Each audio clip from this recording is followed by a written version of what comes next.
Si vous ne connaissez pas Verni, c'est normal, la marque est née il y a seulement quelques mois en Chine, à Shenzhen. Et elle vient de lancer son tout premier smartphone, le Tor. Il n'est pas très cher, il coûte 140 €, mais il nous a réservé de très belles surprises.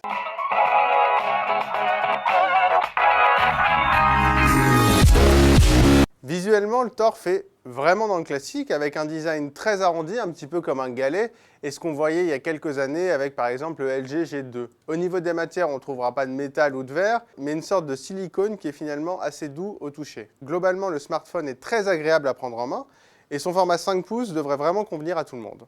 En plus de ça, on a même un capteur d'empreinte digitale au dos. Alors il n'est pas forcément très rapide, mais pour ce prix, c'est quand même assez remarquable. L'écran est bien contrasté, les couleurs sont un petit peu flashy peut-être. Par contre, il manque un peu de luminosité, mais là aussi, on est assez séduit globalement par ce que propose Verni. La marque a préféré se contenter d'une définition HD, on la comprend, pour du 5 pouces, ça nous a semblé franchement suffisant. Mais justement, ce choix d'une simple définition HD, entre guillemets, ça a peut-être des conséquences sur ses performances et des conséquences assez positives. Le Tor tourne grâce à un Mediatek à 8 cœurs et 3 Go de mémoire vive, ce qu'on n'a d'ailleurs pas vraiment l'habitude de voir à ce niveau de prix.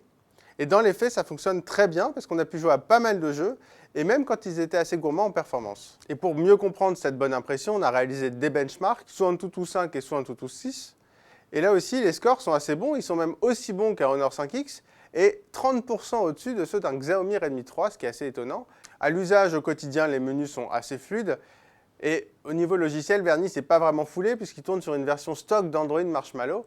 Finalement, c'est pas plus mal, hein. On n'aime pas toujours les surcouches, surtout les surcouches provenant des fabricants asiatiques qui sont parfois un petit peu spéciales, un petit peu trop remodelées à notre goût, donc on va pas s'en plaindre. En endurance, sa batterie de 2800 mAh fait pas de miracle, mais il tient quand même 7h44 en polyvalence. On va dire que c'est un petit peu dans la partie haute de la moyenne.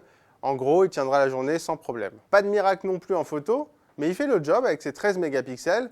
Quand on a suffisamment de lumière, les clichés sont bons, avec un bon piqué et surtout un bon niveau de détail. En basse lumière, c'est beaucoup plus compliqué.